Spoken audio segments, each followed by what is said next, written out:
অমরপুর এবং বিশালগড়ের বেশ কিছু বয়স্ক নাগরিকদের মা কামাখ্যা মন্দির, মাতাদি মন্দির, উমানন্দ মন্দির, বালাজি মন্দির, ভুবনেশ্বরী মন্দির, মা বগলা মন্দির দর্শনের সুযোগ করে দিয়েছেন রাজ্যের প্রাক্তন মুখ্যমন্ত্রী তথা বর্তমান রাজ্যসভার সাংসদ বিপ্লব কুমার দেব। তীর্থযাত্রা শেষে তীর্থযাত্রীরা আবার রাজ্যের উদ্দেশ্যে রওনা হয়েছেন। সাংসদ বিপ্লব কুমার দেবের এই উদ্যোগে তীর্থযাত্রীরা দারুণ খুশি এবং আপ্লুত। তীর্থযাত্রীরা সাংসদ শ্রীদেবকে অন্তর থেকে অভিনন্দন এবং তাঁর দীর্ঘায়ু কামনা করেছেন। আমরা আসলে আনন্দে আপ্লুত। আমি ব্যক্তিগত বলছি এবং বলছি এবং আমাদের সাংসদকে আমাদের তরফ থেকে, বয়স্ক মানুষগুলির তরফ থেকে আমি অসংখ্য অসংখ্য অসংখ্য ধন্যবাদ জানাতে চাই যে ওনার উদ্যোগে আমরা কামাখ্যা দর্শন করলাম এবং আমরা সকলে মিলে সবাই আনন্দ উপভোগ করলাম। সেই গান বাজনা থেকে শুরু করে সমস্ত কিছু হয়েছে আমাদের মধ্যে। আমরা ভালোভাবেই দিনগুলি কাটিয়েছি। মায়ের দর্শন খুব সুন্দরভাবে হয়েছে। আমরা অত্যন্ত খুশি, আপ্লুত। Many many thanks to our সাংসদ মিস্টার বিপ্লব দেব।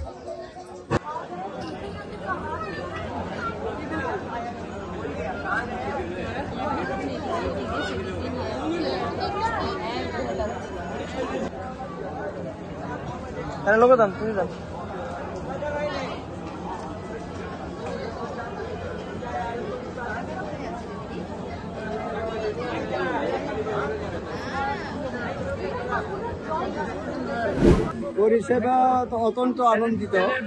যেমন আমরা প্রথম থেকে অমরপুর থেকে আসছিল, কিছু গাড়িতে অসুবিধা হয়েছে, কিন্তু পরিষেবাটা খুব আনন্দিত।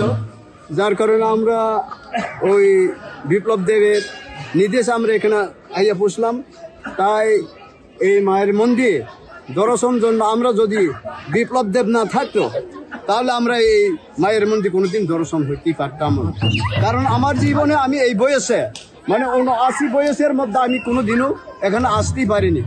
যার জন্য আমি তাহলে বিপ্লব দেবকে অনেক অনেক ধন্যবাদ জানাই এবং আরও দীর্ঘজীবী হোক, সেই জন্য আমি আজকে এই তাদেরকে আশীর্বাদ বা ওই মায়ের কৃপা করুক এই কথাই বলি। আমি সবাইকে ক্ষমা চাইছি।